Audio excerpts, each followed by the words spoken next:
Well, the Kitchener connection is in full force on this episode of the OHL podcast, which is, of course, presented by Matt Smith Goaltending Incorporated. For a personal and individualized approach to goaltending, train where elite goaltenders are created. Check them out online at mattsmithgoaltending.com. That Kitchener connection, it's perfect with a last name like Schneider. Geoff Schneider joins us. It's great, sir, to have you on the show. Thanks for making the time.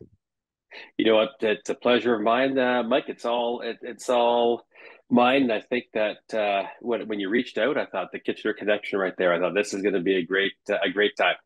The only problem is you were a Grand River guy and I was a St. Jerome's guy. So, I mean, it just goes to show, I guess, all these years later, we can get along. You know what? Exactly. And the thing is, I probably should have been a St. Jerome's guy, but I didn't want to take the bus. I grew up Catholic, still am Catholic, and I didn't want to take the bus downtown. And instead, probably walked about 25 minutes to school every day. So there you go. So I guess it's just a happy coincidence, Geoff, that this works out when we were scheduling it, that you are just home really from alumni weekend back in Kingston. So why don't we just start there? 50 years of major junior hockey in Kingston. What was the reunion alumni weekend like for you? You know what? It was awesome. And I'll even show you a commemorative puck that I'm not sure if you can see that online or not, that the organization gave us here. Perfect. Along with the event. You know what? It was fantastic. They put on a first class event for the guys. There were probably around 22 or 3 guys back, maybe give or take a few. And from my 89-90 team, I think there were somewhere in the ballpark of 13 to 14 guys just off that one team out of the bunch. So it was fantastic. It was great to see the guys. I mean, I think we laughed from start to finish, sharing old stories. Some you remember, some you forget. Some maybe you choose to forget. But you know what? It was awesome, and I was able to bring my most of my family back. So my wife Catherine and my son Caden, they flew out with me for the 3-4 days. We had a great time. My folks from Kitchener, they made the drive up. My sister and her husband and my nephew and his girlfriend all drove up from Toronto. So we were able to share it all together. And I think that was the best thing. I hadn't seen my parents actually since the start of COVID in person. So, the first time they stepped out of the car was right at the Leon Center as I helped them out of the car to go into the rink for the day. But, we had a great time. We met, I think early in the day, we had a reception at the rink for all the guys, and Jimmy Gilchrist, you probably know Jimmy Gilchrist, right? Cookie was there, and it was 43 years later in the business. Unbelievable to see him. My billet's brother Paul was there, so I literally just ran into him as I turned around. And then they took us on the ice for opening ceremonies. I had the good fortune of being the first guy to go out, I think, just because I was the longest standing sort of Kingston player. Mike Bondarchuk and I that played on the Canadiens, Raiders, and Frontenacs. There's only 3 of us that have done that over the years. So we were the first 2 out, followed by the rest of the guys, right up to a guy like David Ling, who has his jersey in the rafters, right? And the boys had a tough outcome. Oshawa beat them 2-0, but we were tearing up in the suite, and after had an autograph session, and had dinner at Tony Similero's house, and it was just a fantastic day all around. What a difference, I'll bet, walking into that Leon Center compared to the old Memorial Center that you would have been playing in. What a beautiful rink that is. It was funny because after the fact, so I think we left on the Saturday to head back to Ottawa to catch the Sens and Montreal game, and we took a tour through the Memorial Center. My son and wife and I, and just had a great time. I mean, I could not believe, from an authenticity standpoint, I couldn't believe how, call it, I don't want to say old, but let's say full of memories rink that was. And with all the pictures taken down from the wall, it had a little bit of an eerie feeling to it, really, but a ton of memories walking around the rink, and from where we did warm-ups to working out to, thankfully not too many moments in the stands myself, most of the time on the ice. But they've done a beautiful job at that new rink. That Leon Center is first class. Does it give you any ideas that maybe, just maybe, it wouldn't be a bad site for a Memorial Cup in 2024? Well, you know what? I've been following that, and I think that would be a great site in 2024. I mean, I've my heart's really in two places in the OHL. Always been in Kingston and always been in Kitchener. Right, if I'm growing up and watching, oh, John, Brian Bellows, and the list goes on of pros that have come through that organization, and see the resurrection of the arena and the history there. I think that those are my two favorite places really in the Ontario Hockey League so far. But I think Kingston would put on a great show. That rink right down on the water. It's at a time of year where it's the spring is there and the downtown is beautiful right now. I mean, it would be buzzing. It would be a fantastic place for tourism as well as to host a wonderful hockey event like the Memorial Cup. I got to be honest with you, Geoff. As a Kitchener kid, certainly I'm biased, and I love what the city and certainly the Memorial Auditorium has to offer. But Kingston is one of my favorite stops on the circuit. I wish we got to go more than once a year for the reasons you just mentioned. It's a beautiful city. That arena is gorgeous, and we have a hotel that's basically right across the parking lot. Like, it's a short little walk over. So, get out, get some steps in, walk back and forth to the rink, and it's a gorgeous city to spend some time in. Yeah, for sure. Yeah, for sure. And I can't even remember who else is bidding for the cup. And no offense to those towns, but of course, my bias would be to see Kingston host. Absolutely. Sioux's in it. Saginaw is in it. They're hopeful. And Niagara, the Ice Dogs are hoping for 2024. So we'll see how that plays out. You said something earlier that I really wanted to dive into as we started into this, that you are one of only three guys, along with Mike Bodnarchuk and the late Mike Kavanaugh, who were players with all three teams. So you're there. Your rookie year is the last year of the Kingston Canadians. Then for 1 year, you're the Kingston Raiders. And then in your third year, you become the Kingston Frontenacs. Did you feel in any way, Geoff, that maybe you played for three different teams over those years? You know what? I would say the city stayed the same. They were still pretty loyal and pretty faithful, despite, after my rookie year, pretty frustrating year with the last 29 games this season, we went winless. And Mike Bondarchuk and I, we talked a lot this past weekend about that time and shared a lot of stories with the guys that maybe weren't quite aware of that. Ian McAlpine, one of the Whig Standard reporters in Kingston, he did a nice article about a month or two ago that Mike and I contributed to, and it was really talking about those times and the transition to the Frontenac years. And the team, like the group of guys, felt similar. I'd say once we hit the Frontenac steps, we were really becoming more of a contender. My 89-90 year was sort of our best year, and hence, go figure, winning teams stick together, right? And that's the same guys that were back at the reunion. But my first year, the city felt the same, but as the organization changed, you still had owners that loved the game. I mean, even my first year, my second year, I think management still loved the game. They wanted to grow a product there. They really, I think, what stabilized it, not only the group of guys that was 89-90, but Larry Mavety. Mav came in our Raiders year, so our second year, really turned the game around as far as the way guys thought the game, the compete levels of which you should be playing the game, and a standard of which you can't go below. And this Mav was one of those guys that just don't drop below the standard, and you've got a happy guy. You go below the standard, and he's going to let you know. And that caught on after a year. We ended up getting a couple of overage players. Garth Joy. Oh, I can't. I should recall the second guy. But anyway, both defensemen, both have had a ton of experience coming from I think the Bill LaForge era and Niagara Falls, and their leadership really started to turn the team around. We brought in Wayne Doucette, and who had been, my third year ended up being the captain of the team, and Mark Major and I were assistants, and we just had a really good leadership group going forward. So I think the coaching made the big difference. And I think that just sort of that whole philosophy of the game started to change with Mav's leadership.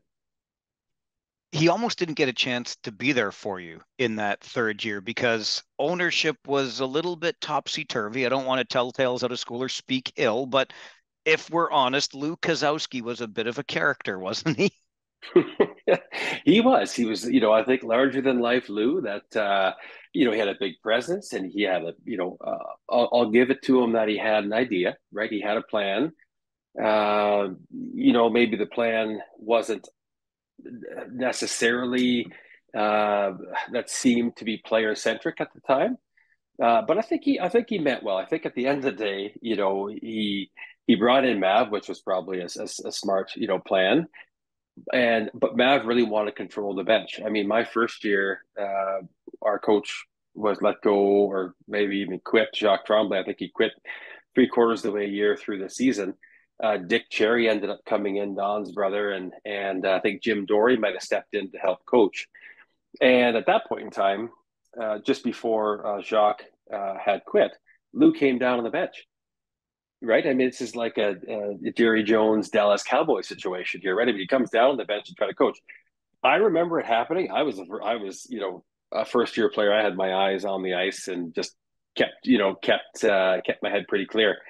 But it really did bother, I think, a lot of the guys, and they thought, what's happening here, right? The owner's on the bench. He's not the coach.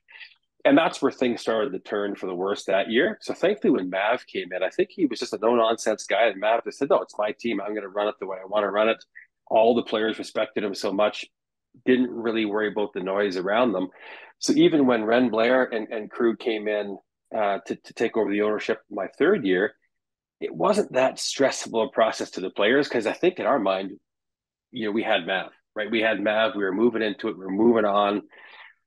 And thankfully Mav stayed, right? And the new owners were really good, and I don't know the new owner now, but I think he's been there for a long period of time, and so I think at the end of the day, it just goes to show you whoever's steering the bus in the right direction, if it's your GM and coach, and they've got a plan for the team, the players at that age, they're focused on that, right? I mean, maybe when you get to the NHL, there's guys are older, they're more business savvy and things like that, and they know what's happening around them. I think when you're a young guy, you see your teammates, you see your coach, you see your GM, and that's all you really focus on.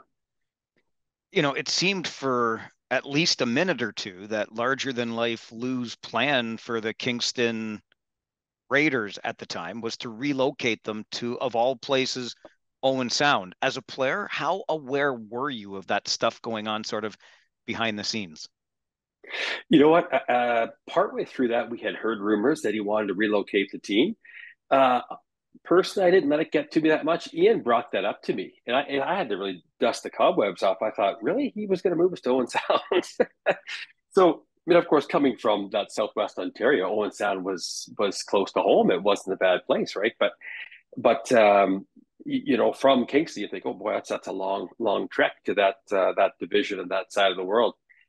But we were aware of it. But I guess at heart, we just knew that Kingston loved the team and didn't think that we were going to go anywhere.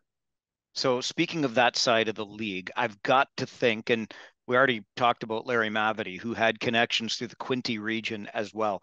Belleville Bulls had to be, I'm just guessing, rival number one for you as a Kingston Raider, Canadian Frontenac. You know what? Belleville was a rivalry. And it was funny. My son's 15, and so he took it all in this weekend. He's a Western kid here, but he's eligible for the upcoming draft in the OHL because I played. So he's got eligibility to play in the OHL if he's fortunate to get that opportunity. So he was just taking in all the stories.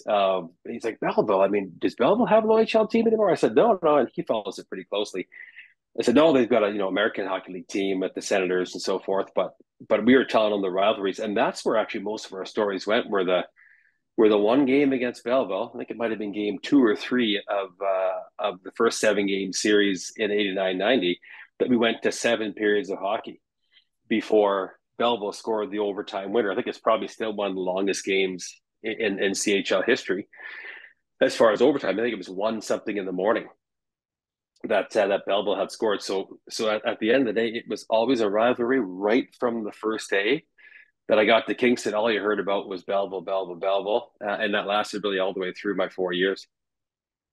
Where did you like to play the least on the road? Oh, the least on the road. You know what? It was funny. It was probably, I wouldn't say Belleville, because Belleville, you're always excited to play. It might have been, like, at least in our division, anyhow, um, Ottawa. And I'm not sure what it was.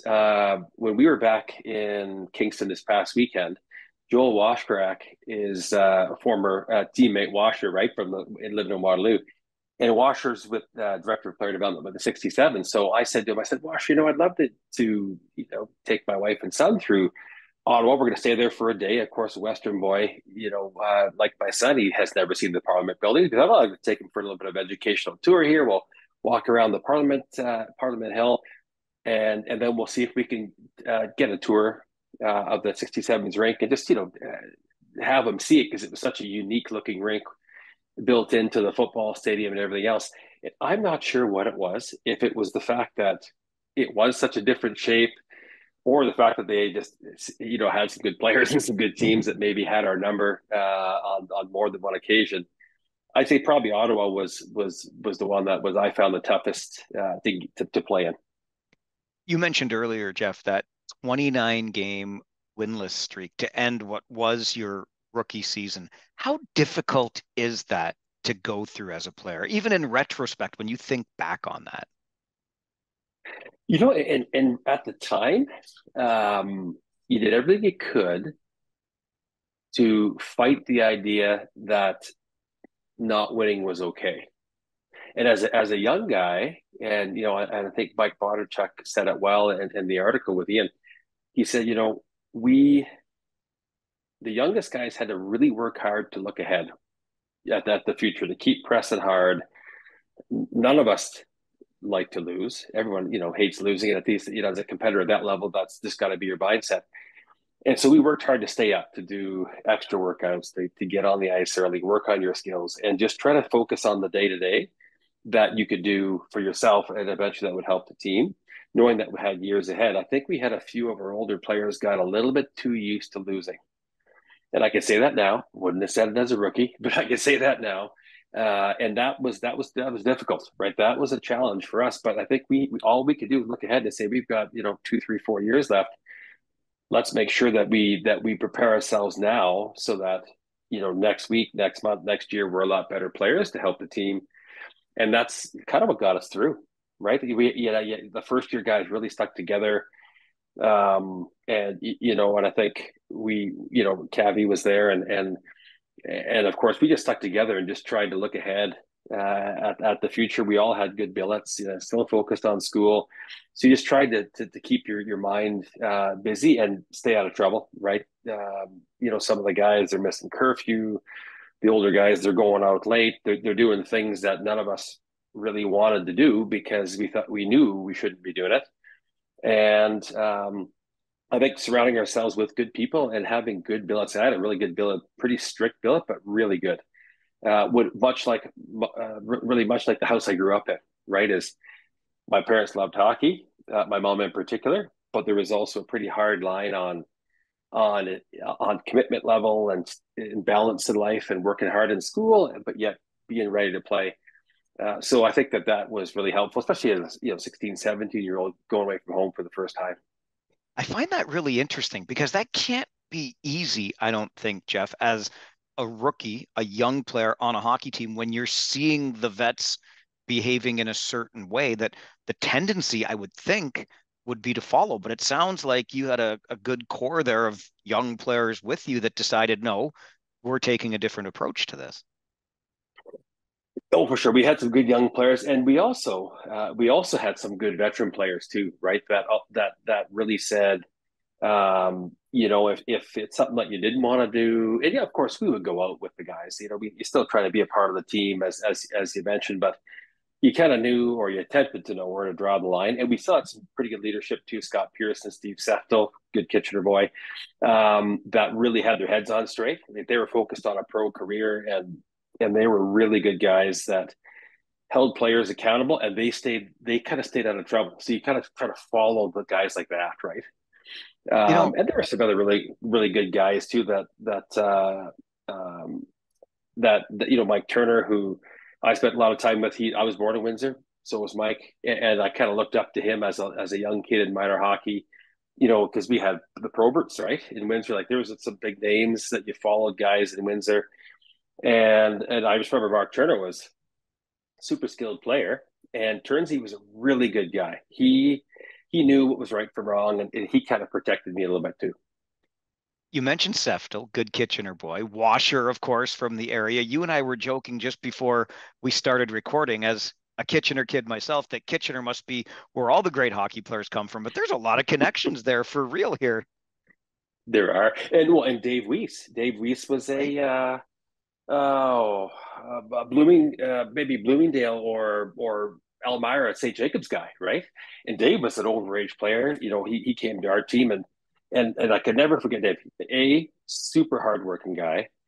Um, kept his nose clean. Another one of these good leaders that you just sort of stayed by their side a little bit.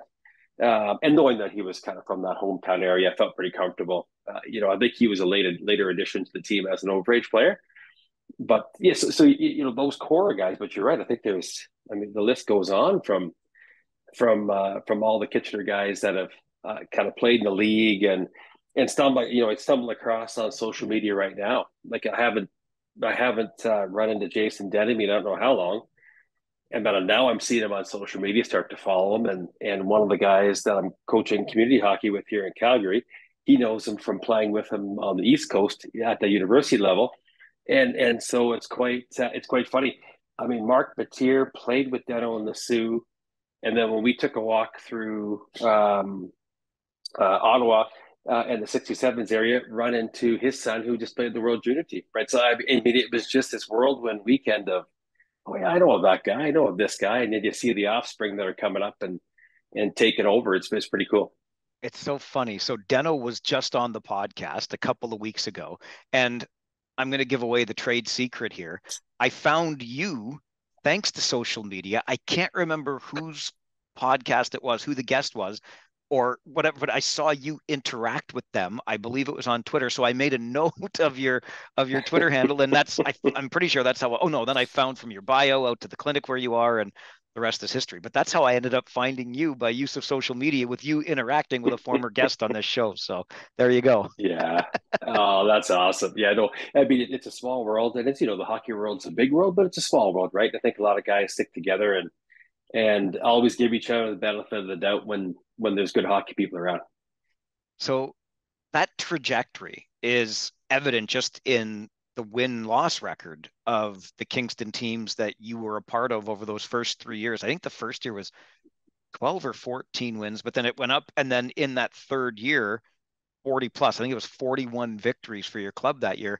And you talked already about that 7-game series with the Bulls, the one game that went 7 periods. But the kicker of all of it, I think, is that you guys were a top ranked team and thought maybe, just maybe, you got the jam to go a long way. And those darn Bulls knocked you out in the first round that year. Oh, for sure. And if I think I used to skate in the summer a little bit with Bill Armstrong and Paul Holden, and we were kind of all the 1970 years that Anton Thun was our player agent, so that was our sort of common link.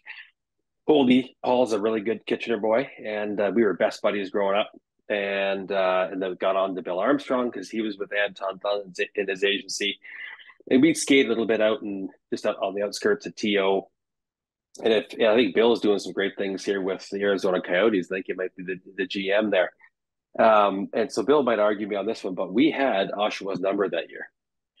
So in how many ever games we played against each other, 8 to 10 games, definitely the majority were on our side in terms of winning games, or it seemed like it anyhow. We really felt like we were in good competition with them. And so Belleville, though, it was the opposite. Belleville kind of had our goat that year. And so we honestly felt if we would have got past Belleville, we could have gone a long way. And of course, Oshawa goes on to win the Memorial Cup, and I'll make the joke that they stole it right from underneath us. But obviously they deserved it. But so yeah, it was a close, but yet not so close year, right? And we talked about that a lot this weekend. Actually, that's one of the biggest memories that group we'll take to our grave in the sense that we were close, but yet not close, right? As far as that year goes.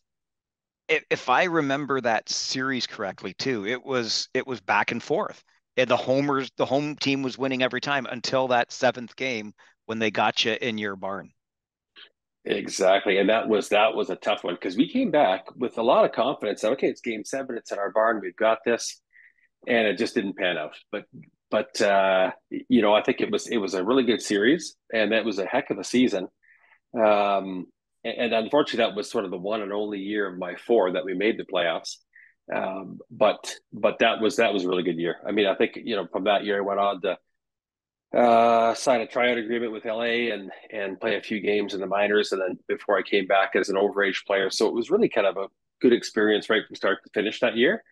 Overage year was a little bit of a tough year again. It was kind of like going back to my rookie year in terms of just a younger team, right? A younger team, but still a bunch of really good kids and great attitudes. It wasn't like that year of my Canadians year. It very much was kids that still wanted to play and go hard. Kelly Corpse was a rookie, and eventually, I think the young guys ended up, going on to do a few good things here. But it's tough as an older player, right? As a 20-year-old, your experience wants to be more.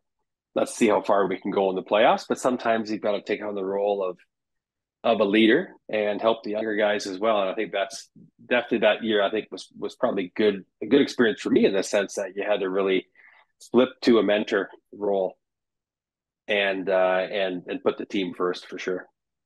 I don't want to kick a guy while he's down talking about a story of a first round upset that went against him. But you just make me think now, Geoff, when you talk about Kelly Corpse as a rookie in your OA year, and there's another great generation of France players. You mentioned David Ling earlier, obviously. You had that team you were a part of in 89-90. And yet, on the whole, we started this by talking about your alumni weekend, 50 years of major junior hockey in Kingston. Not one championship. Not one championship. It must almost shock you at this point to think of that.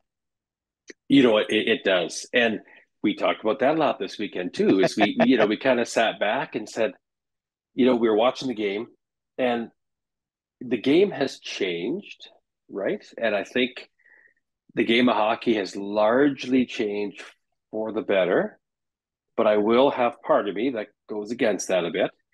Uh, and that I think that if you can combine the skill level, the speed, the intelligence with physicality and compete, I think you've got the perfect team. And we see teams like that win the Stanley Cup. You see teams like that win OHL and WHL and Quebec League championships. And I think that obviously our teams, with the exception of the 89-90 team, I think my other teams I was on were missing a little bit of that combination, that secret sauce of just compete as a group. And we saw that a bit. We see a lot of skill nowadays, which is really fantastic. But I think the real winning organizations, right? And you can name a bunch of those from across. Really, I see them in the West now with some great teams. This year you've got Seattle and you've got Winnipeg, and you've got some great hockey teams here. In the OHL, you've got you wouldn't be able to name them, but I mean, you've got London and Windsor and others that are Ottawa, that are really competing to try to get there. And I think that missing ingredient is something within maybe the Kingston organization that if they can just put all that together, the right personnel, the right coach and GM, and just that winning drive, but not that they don't have that, because obviously that's what they're all paid and employed to do, and they're all good hockey people and everything else in Kingston.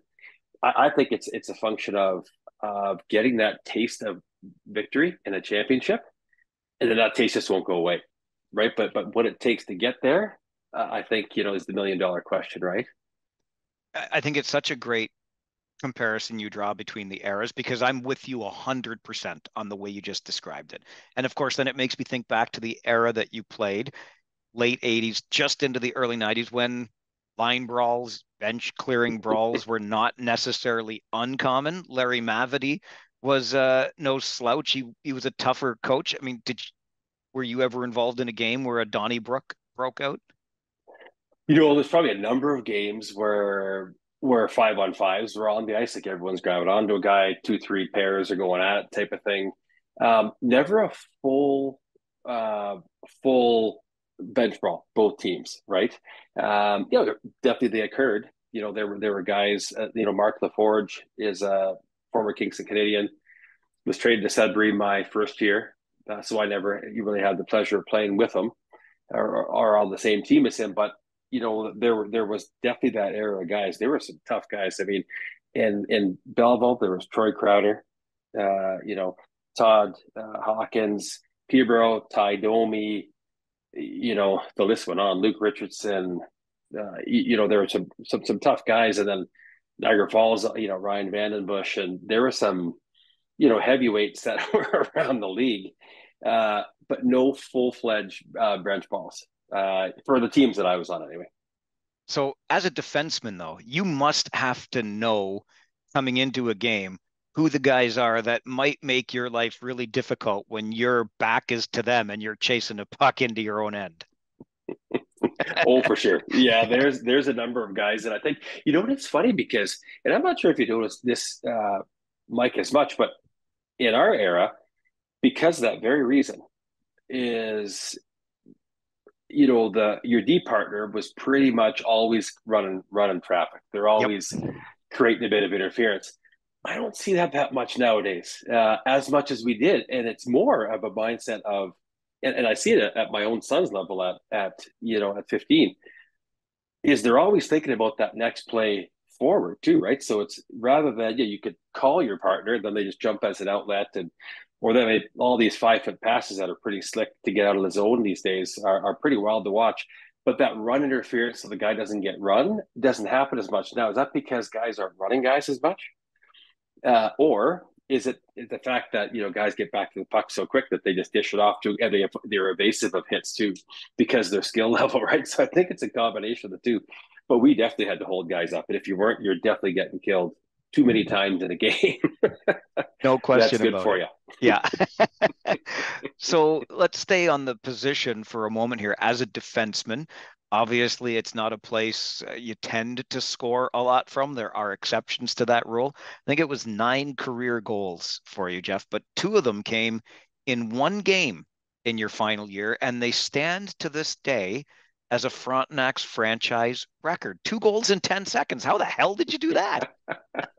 Well, what's so funny is that I might have been a defenseman on the roster, but that one game I played forward.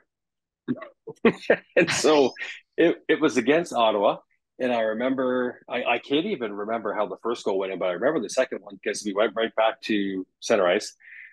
Puck was dropped. It went right through. I beat my winger to the puck, went outside in on a defenseman, split the D, and went in and scored.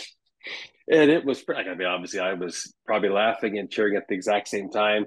And I remember coming up to Ryan Kuabera, who was the right winger, and I was playing left wing, and he's playing for Ottawa. And he's looked at me. He said, "Schneider, what the heck was that?" And I said, "I don't know. I mean, he goes, what are you doing up here anyway?" I said, "Well, coach said he wanted me to go up front. We had some young guys that he wanted to get in the lineup, and I was captain that year, and I thought, yeah, I'll do whatever the team needs me to do." So I just went up to play left wing that game. I think I was with Justin Morrison and Bob McKillop, so another good Kitchener boy and Bobby. So 2 guys that could put the puck in the net, so that made it easy too. I'm surprised after that you didn't just say, screw the blue line. I'm staying up front. I got a knack up here. Yeah, it was tempting. Yeah, exactly. But yeah, I knew where my place was. And it was funny because you talk about, CHL hockey, then you talk about university hockey. And I think it was, interesting because going from that year, then I went I kind of turned down some opportunities to go up to AHL teams for playoffs, but because I thought, well, I think I'm ready to kind of go on to university and go on to university hockey, and didn't want to lose any eligibility at the time. So when I got to Waterloo, the game started to change around a bit more, became a little bit more of a 2-way player. And I probably enjoyed that game more because you might remember at that time, Mike, that was when university hockey wasn't using the red line.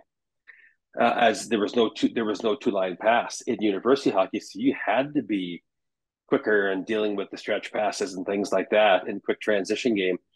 Whereas the CHL at the time still had a red line rule. And so it was definitely much more, you didn't, guys couldn't cheat leaving the zone and things like that. So you could kind of get away with being a bit more of that defensive game, right? But it was really good learning going into the university game because that kind of, for those 4 years, started to, get a few more points and get on the power play and enjoy kind of both sides of the game.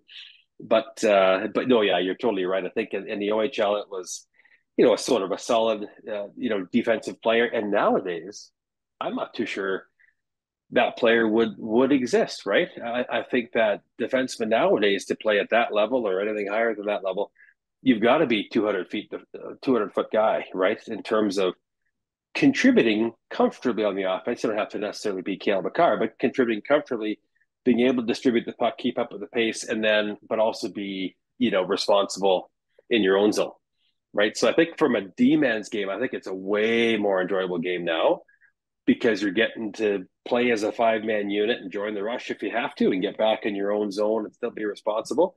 Whereas I think back in that day, you could be that guy that played up to the far team's blue line, managed the puck well on the other team's blue line, but you didn't always have to be, behind the goal line, right? Creating offensive opportunities. So yeah, that was fun. What position does Caden play? He's a defenseman. He's a defenseman. So yep. So you're teaching him all the old tricks, Schneider. Exactly. Well, what's funny with him is that he was a forward. Like, tidbits in the young ages, everybody plays every position. And I always coached his team and was adamant that everybody had to play everywhere. If someone came up to me at age 6 and said, you know what, I'm a centerman, I'd be like, sorry, son, you're everywhere, right? You got to learn, see the game. Let's have some fun, right? So right up until just about his PVAA year in Alberta, you play community hockey right up until U15. Once hit U15, then you go to more of the elite stream, right? So which is more your AAA, AA level. But in Pee Wee, we don't have a AAA level. We only have AA. AA would be your highest level. So it was just before Pee Wee AA, I was coaching his team, and I had 5D, and I had a guy that said 6D, and I had one young lad that just said, I don't want to play defense. I'd rather play a forward and be a forward. And so I said to Kate, I said, sorry, Kate, I'm the head coach and I can't play favorites, so you're going back to defense. So, okay. So he was about 12 and really hasn't looked back since. Like he enjoys it back there. So that's been a lot of fun. But head coaching your own son, and you just optics wise, you just never want to look like you're showing him any favors. So he probably would jokingly say, well, maybe that wasn't his best interest, having dad as head coach. But we've had a ton of fun. I mean, I cannot remember one time in the car that we talk about hockey after a game. Really, really aware of the game ends when the game ends, and we just talk about other stuff or the good things on the way home. And I think that part he's probably benefited from, knowing that if you're in the room with them, you know what the kids are going through, right? The parents on the other side of the rink don't always see that. They don't always see the young kid that was upset on the bench or had a bad day, and that you really had to kind of get them going a bit, right? All the parents see is scoreboard, and sometimes, not all of them, of course, but the scoreboard, and they see what goes on the ice, but they don't know what's going on behind the bench. The hardest day for me was when Caden played his first year of U15, was now being in the crowd. I had to stand way away from everybody and just talk to, one or two friends or my wife, and just to try to stay away, because you're hearing all these comments and advice thinking, oh, are you ever dead wrong? Right. Yeah. So it was nice just to stay away. And now I've learned to just find the right people to stand with. That is super interesting to me, because I was going to ask about coaching, Geoff. I mean, as a former player, and I hear this from so many, that they don't have the control that they would like to have. When you're playing, you feel like you've got that little bit more control of what's going on, obviously. Then behind the bench is one step, into the crowd as dad is another step still. But what was it like for you? What is it like for you behind the bench? Yeah, you bet. So it was funny when our son, like Caden, went up to to play hockey in Edmonton. So he's uh, left home a little earlier than he probably wanted to, but he said, yeah, I really want to go. And he was playing at a hockey academy here in Calgary, and there was another hockey academy in Edmonton called Northern Alberta Extreme. And you can look up their coaches and the players that went on, and you'll know why he wanted to go there. It is a hockey academy, hockey academy. You know, Dylan Gunther and Matt Savoy, these are just recent graduates from that program, right? And all the coaches are former NHL guys, former American League guys. They just have a really good head for hockey. And so he really wanted to go. So that's where he is now. And so when I, stopped coaching him, and he's had some great coaches over the years from U15 onward, right? So he's had Mickey Dupont, who was a former CHL Defenseman of the Year. He's had Jeff Shantz. He's had, now his head coach is Dave Schlemko, who's a great guy, really good hockey guy, super, competitor, tons of passion for the game. And so he's had luck to have these good coaches. But when he left, I thought, what am I going to do? Like, I could talk to him during the week and my wife and I we're always busy doing stuff and hanging out and having a great time. But she knew that I just missed hockey, right? So when I got a call from U18 in our old community association that I mentioned where kids play until U15, he said, you want to come coach our U18 Tier 1 body checking team? I'm like, oh, I can't really head coach because I've traveling on the weekends. I don't want to miss Caden's games if I have the opportunity. So I get there about 60-70% of the time during the week, and it's been great, right? I mean, a lot of these guys are 06, some 07 and 05 players that still want to get back up to that elite level. And it's just been fun to coach. I mean, I've been on the board at Hockey Calgary here for 10 years. All through Caden's minor hockey, I was on coach selection committee, ran evaluations, either head coach or assistant coach his team. So just sort of loved the game, and being involved, I think, with him was the best. Just kind of getting excited, going to the rink together, both kind of sharing, the butterflies for the game. Even as a coach, I still had the excitement, the butterflies, loved the pregame tunes. In a warm up, I was probably more excited on the bench than half the players skating around the ice with the music on and everything else. So, I think that energy for the game, and that when you love it, never dies. And so that transition's been a little bit easier on the coaching side. But the parent just watching side is getting better now, but it's taken a couple of years. Yeah, I think that still needs a little bit of work in rinks across this country. But okay, yeah. your dad's you're allowed to be biased. How closely should I be paying attention this April, Geoff, for Caden Schneider's name to come across in the OHL priority selection? Well, you know what? I could, with my dad and Hockey Eyes on together, I can just say that I see a nice trajectory. I see a late bloomer kid that was in January of last year before the WHL draft. When you go in to get your height and weight, he's 5'9", 142, 143 pounds. Working on the feet and just kind of getting the confidence. And then now, I see a kid who's 6'2", just under 180, and is just starting to. He sees the ice really well.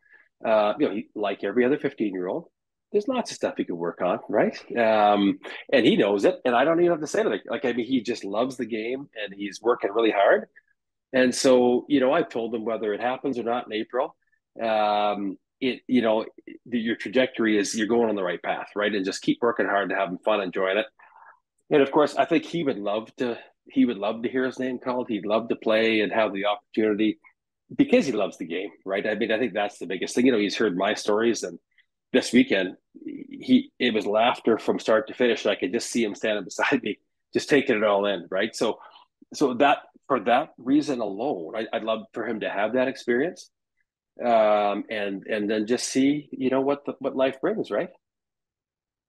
It sounds perfect. And I love to hear, and we've heard it a lot, especially when you have a winning team like that 89-90 team that we talked about already. The bond that is created. And we think back on this now, Schneid, we're talking what, 35-ish years ago that this and you guys probably got back together like you'd barely missed a beat. Oh, exactly, right. And I think that that right there says a lot, right? Much like what you tell kids now, you'll say, yeah, you know what, you might not remember winning an SO Minor Hockey Week or a tournament when you were 10, but you remember that time in the hotel where you were in the pool and you were playing mini sticks in the hallway. Take it up to a junior level, and yeah, you remember the big wins for sure. You remember the playoffs, you remember all those big moments, but you sure remember a ton of laughs of the bus ride and that time after the game, and like all that type of thing, right? I think those stories were as plentiful as the wins and the losses, right? And I mean, there were the funny stories that you remember about each of the players. That there were some stories that were brought up that we had no idea. Washer was killing us with stories this weekend. I'll let you ask him. And Wayne Doucette, two of the best storytellers that there were, and they were just in stitches because they remembered everything. There wasn't a single thing that they forgot, and so they probably had to remind us on some of the things, right? It was great to see the guys and where they're at now, and a lot of them are really doing well, right? They're healthy, successful, and their kids play or they're coached, and they still stay within the game. And some of the guys maybe not as much, but yet they still watch hockey, they still talk hockey, and it was just a 24 hours of laughter this weekend. So it was great. Okay, so regular listeners are going to roll their eyes at me for this, but I'm going to say it because you brought up his name. I think you'll get a kick out of Washer and our history together. When I was in broadcasting school, Joel Washkarak was like the standout star of the Conestoga College Condors, and I was calling the games, and it was like every game was like a 4-goal game for Joel Washkarak. And here you and I have already talked about you taking the university route. He went to the college route, but he and I have been connected at the hip really since day one for me in this business. And we had him on the podcast not too long ago, and we still have laughs about that. He still chirps me for it. Well, he's a great chirper. Oh, But he is set like the heart of the guy is like this big, right? He is the glue that has kept all of us together. We have about 35, 40 of us on an email. And every year, if it's not once or twice or three times, it's the Merry Christmas email that comes out that he starts that everybody else replies. Or when Mav passed away and we all got together and shared some stories, Lenny Coyle was one of our equipment guys when he passed away, same thing.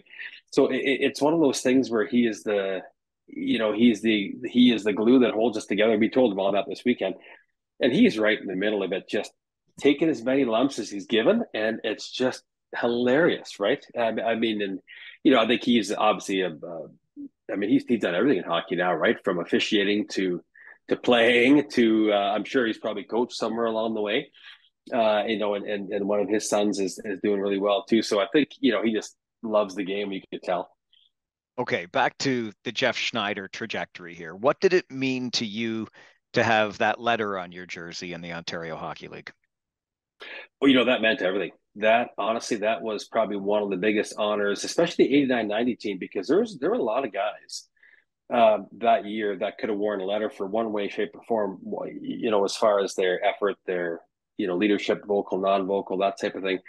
But to be with Mark Major as another A and Wayne Doucette, the heart and soul of the team as your captain, but to have all the guys in the same page and to lead a group of guys that all really wanted to be there. We had traded for John Nelson and Pete Liptrot and all these, guys that were just a year older than me, but had a wealth of experience and played their hearts out.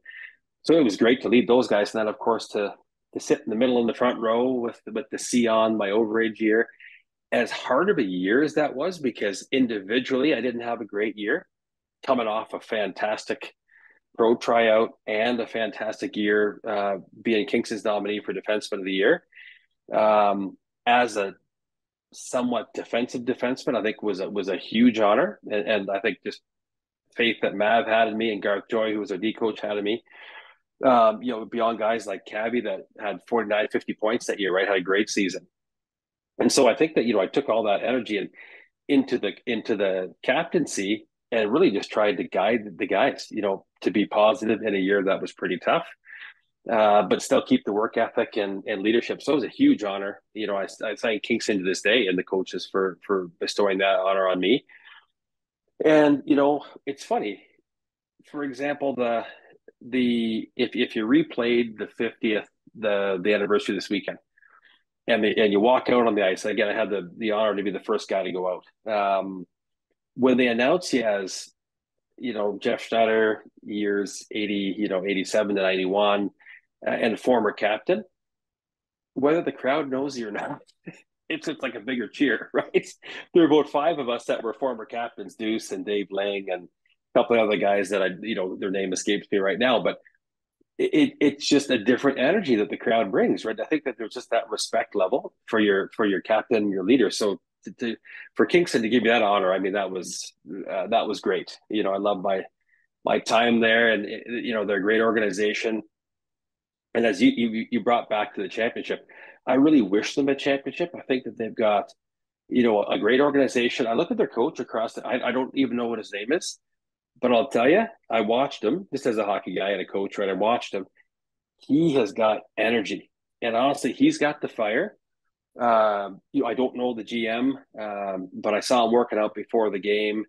He's got the fire. I think that if they can really get the young guys, because we watched the game, very young, hardworking team, right? That they're a young, hardworking team.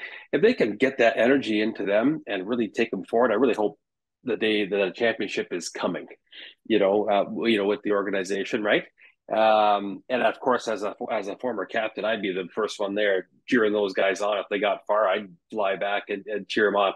It's just such an honor, as you said, right, to be in that position.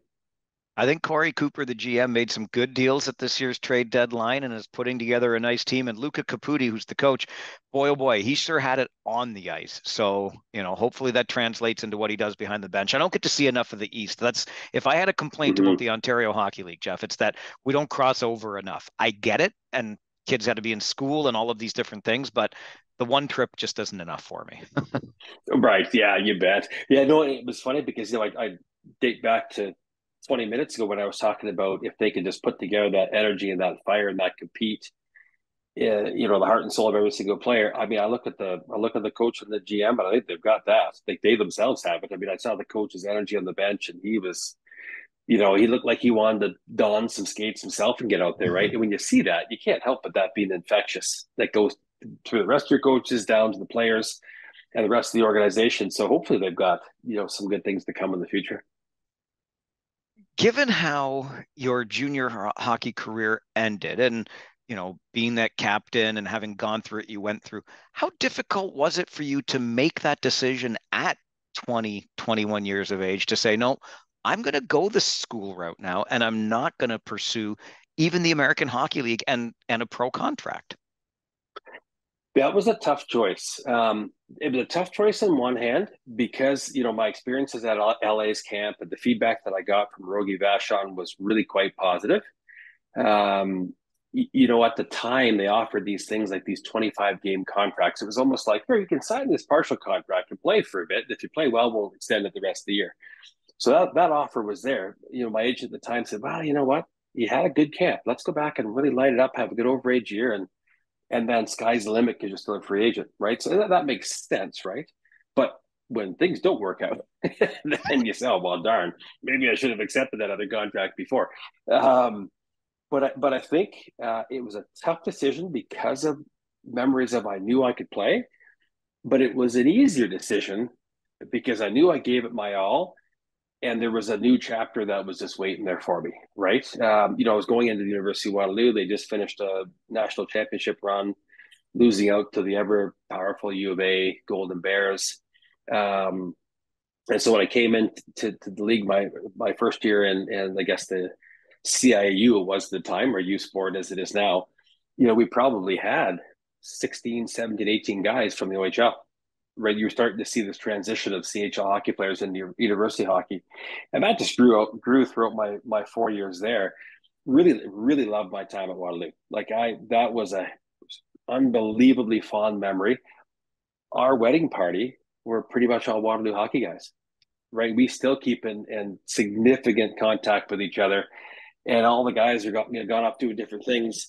Chris Kramer, a good Waterloo boy, his oldest two daughters live with our oldest two daughters. They both play NCAA soccer at University of Maine. So there's a nice, sort of evolution. So in that respect, it was an easier decision to go because I knew what I was going into. It was still going to be competitive hockey, a good team, and then just kind of moving on to a new challenge of academics. And on the academic side, did you know then, like Waterloo makes a ton of sense as I take the 100-foot view of this to what you're doing today? Was that the academic plan when you arrived? Not so much. Hmm. My academic plan was interesting because, as you know, Waterloo's got a very good kinesiology program. Well, the standard to get in was quite high. And coming from high school as a junior hockey player at the time, my marks were okay, maybe low 70s. So when I got into the program, which I probably wouldn't get it now with low 70s, but when I got into the program at the time, Donnie McKee was our head coach. He said, no, listen, with your marks alone, I don't think you're going to get in, but we can write this autobiographical sketch and kind of explain that before you went to junior, your marks were really high. You went to junior, your marks dropped down, but yet coming into university that you can assure that they're going to go up and you're going to focus on this and that. So I met with the dean of the faculty who basically looked at me and thought, there's no way you should be here. It was quite a conversation, but I'm going to let you, and I'm going to give you a chance. And so I thought, okay, that's all I can ask for. And then my marks went up over 10% my first year in university. And it was just, again, the environment, the focus, the shift, all that type of thing. And so then the dean was my best buddy after that, right? And because he realized, holy cow, this guy, he wasn't lying. So that transition was hard in one sense because you felt like you were giving up on the pro career, but it was easy in another because you're going to take that energy into something brand new. And we had a really good group of guys, great coaches. We had Jeff Ward, of course. Wardy and I are still good friends despite not seeing each other. Tell when he was head coach of Calgary Flames, he and his wife were over in the backyard for a barbecue, and it was great to have him here. Hadn't seen him in forever. And again, those bonds stayed pretty strong with a lot. We had some great teams through the Waterloo years as well. And so that part of it, I think, when CHL hockey players, I should start all of us that have transitioned to youth sport should have a counseling service because it's not easy because you feel like you're giving up, but now really you're not, because if you want to keep playing, you can. Europe's still an option. East Coast League, American League are still options once you're done university hockey. And I mean, you've been to university hockey. It's good hockey to watch, right? I think it's a bit of a hidden secret still, especially in a big city like Calgary. It is in University of Calgary is a really good team this year, but it's behind the Flames, the Wranglers, the Hitmen. You're behind about 3 or 4 leagues of hockey, so it's just too many choices for people, right? But I would love to see U Sport promoted a lot more, and a lot more finances go into it because it is really good hockey. I have to go back half a step because when you mentioned Don McKee's name, my ears definitely perked up. For any of our listeners in the region of Waterloo, there's a good old Waterloo County name and the stuff of sporting legend through the University of Waterloo. What was it like playing for him? Donnie he's a great guy, right? And I think that his energy coming from a principal, if I had all the guys behind me, the first thing they'd think of is his easel. So he'd have the flip chart. Right nowadays you have iPads, erasable marker. He had the easel, and he had the flip chart paper, with the 3 big rings at the top, and he'd have about 5 or 6 different colored pens, and he'd draw out a drill that he learned from the national team or his level 5 coaching seminars or whatever he ran across the country. And he'd have a bunch of university students at the end of it looking at each other like, what are we supposed to do? There was flow and markers everywhere, but he was an innovative coach. I didn't really have a coach before him that really got into as much of that kind of European style, maybe ahead of his time a little bit, really academic thinking coach. And he was quite the energetic guy and a character, like just, hilarious, right? So I think at the end of the day, it was a great experience playing for Donnie. And we had a really good relationship too. I used to work some of the hockey schools in the summer when I played junior hockey, and Donnie would be running a lot of those schools. So we knew each other quite well going into it. And, again, he bestowed me the honor of being captain my third and fourth year at Waterloo, and which was great. But definitely character. Lots of funny stories with Donnie. It was my first experience of playing in 5-man units, where they really tried to keep certain D pairs together with certain forward lines. So in practice, if you were the blue line, you're playing the blue, as a blue unit that next game. And nowadays, or any time, well, the odd time the D pairing could get mixed up with the forwards, but he really wanted to keep those 5 guys together, and start to create that 5-man unit play that you see a lot nowadays, where the defensemen are joining the rush, and you're really playing as 5, not 3 and 2. Right. So he was, I think he was kind of an innovative kind of guy that was maybe a little bit ahead of his time with coaching, because he wasn't old school. So it took a bit for guys to get used to that.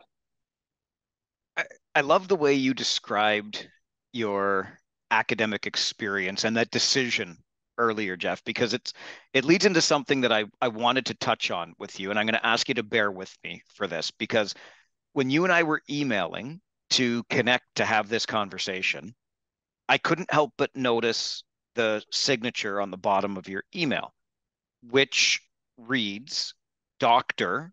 Geoff Schneider, Bachelor of Science Kinesiology. Is that Bachelor of Health Science Physiotherapy? Yes. Is that what okay. Doctor of Science, is that DSC? That's right. Okay. PhD we get. And F camped, I'm not positive of.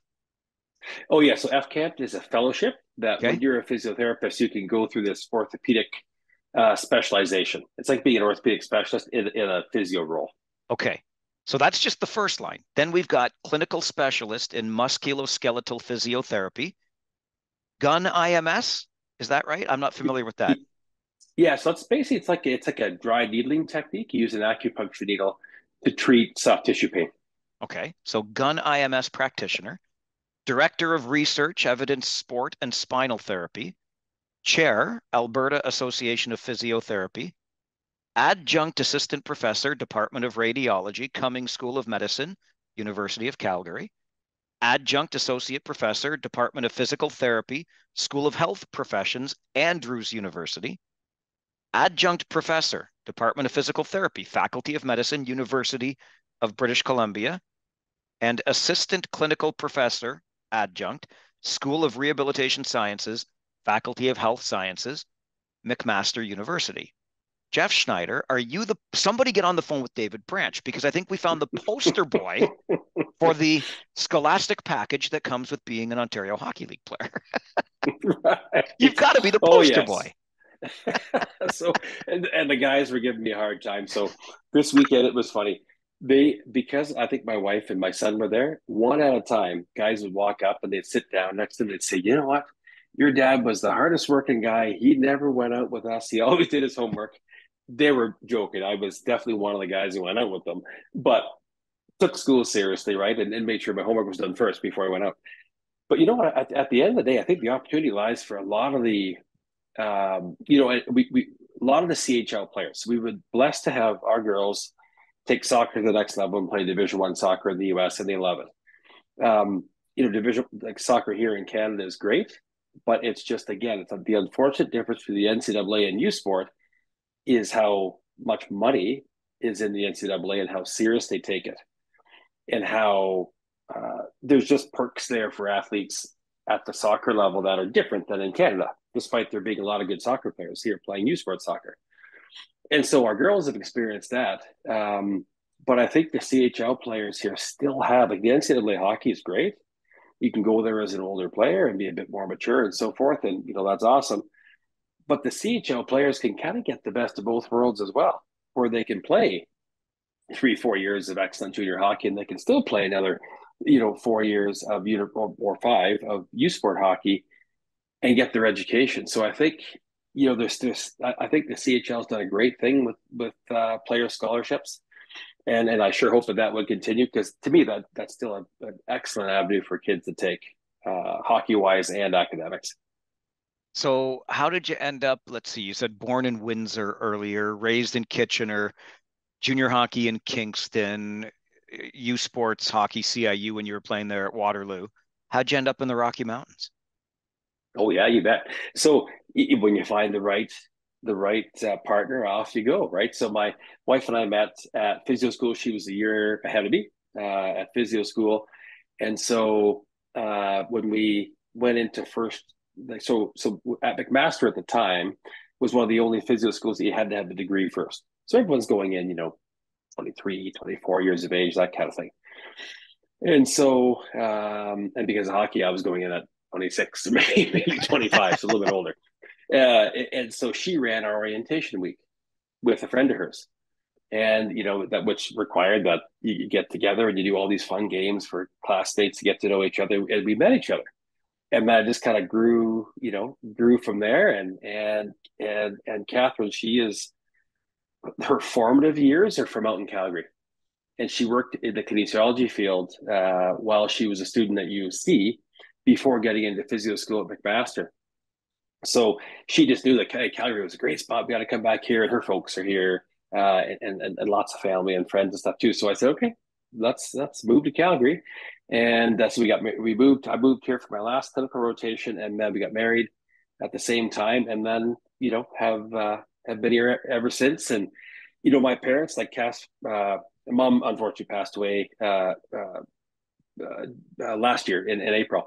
But her dad is here and actively involved in our kids' lives. My parents have always been involved in our kids' life, especially with their sports. My mom's a sport nut, and so when we go back to Ontario, we can see my family and the kids love that, and yet have some nice roots here out west. So it's been good. I mean, I always joked playing in the OHL, the Western Hockey League guys had a different stigma, right? There was always that, rough and tough out west, and they travel so far on the bus, and the leagues are spread out, 4 provinces and a couple of states, and boy, they got to be a different breed out there. And then I went to LA's camp and was in our American League games was playing with Brent Thompson, whose son is Tage Thompson with the Buffalo Sabres. And Brent was a character, right? He was a fearless guy, but just easygoing too, and loved the game. So you kind of saw a little bit of a different breed between the West and I think in the OHL. I mean, not nothing against Quebec League, but it's very competitive leagues, right, from top to bottom. But I think the Western League guys sometimes and I'm not sure if it's because of the travel or what it is, but they some of them they're just characters, you know what I mean, as far as the physical side of the game goes. Let's call it that, right? I'm not sure that's changed maybe with the game changed, but at least back in my day, that's what they were known for. I can't think, I mean, as I sit back and take all of this in, and really it's the point of the podcast, let's be honest, to talk to people that, were in the game and get their stories from it. But I can't imagine your story, Geoff, without hockey in it. I mean, that's kind of taken you to all of these different places in your life. And with Caden coming up the ranks, who knows about the next generation of Schneiders? That would be a ton of fun. It's funny because you're right. I think every story that we've talked about, even with work, comes right back around to hockey. My wife and I own a couple of clinics with some partners, but she's a big concussion specialist and sees a ton of hockey players, right? Especially the ones that aren't getting better, athletes in general. I'll still see some athletes. I treat more of the spinal injuries type thing, neck pain, back pain. But a really good buddy of mine, Doug Crashley, owns Crash Conditioning, and that's where Caden works out. And Crash Conditioning is really a unique mecca that trains Jordan Eberle, and the list goes on. Jake Neighbors. I mean, the list goes on of guys here in Calgary. And Crash has a new school and old school mentality. So I'll still see some of his guys in the clinic. So I mean, it really, at the end of the day, and Crash is a funny guy. He has got more stories and guys over 20 some odd years from meeting and working with so many players, right? Throughout the years. It is just like if you walk into his gym, you'll see how many ever 1,000 square foot gym with the walls covered in photos with autographs, right? So you're right. Every aspect of our life, whether it be work, personal or fun, seems to come back to hockey, which has been great. I'm sure as those guys, I hope as those guys were chirping you on the weekend at the alumni event, saying, "Oh yeah, your dad never came out with us, all this stuff." You made them call you Doc Schneitz at the very least. Yeah. So some of them did. And a lot of them mentioned what you said. They're joking around going, your email is like, what is, I've got 2 words there. You've got all these things. I made a joke. And they said, well, I just start firing some letters down there. It doesn't matter what they mean, right? But no, they were, it was a ton of fun and a lot of back and forth stuff. And as I said, right, I hope we don't have to wait another 30 years for for a reunion of all the guys. And I'm sure we'll make a greater effort to now that, I mean, not that COVID is over, but you know what I mean? We're starting to live around it and live in life a bit more. And traveling is becoming, well, most days a little bit easier. And so hopefully that keeps those hockey stories alive and well for lots of years. And as you said, hopefully, I know Caden's created his own stories, but hopefully he'll be doing the same thing that I'm doing now when he's 52 and having a great time laughing about some of the old days. Well, you talked about if it happens for the Kingston Frontenacs, you're going to be flying back to be in those arenas to watch them. I hope I run into you. I hope we can experience that. This has been a ton of fun. Thank you so much for making time for our show. Oh, you bet, Mike. Though, thanks for inviting me, and I will definitely, hopefully, we'll be back in the Kitchener area in around the mid-April this year. So I'll shoot you an email, and it'd be great to have a coffee or a beer and continue the chat. I know all the good spots around here these days. It's definitely on me, and I'll take you up on it. Okay, sounds good.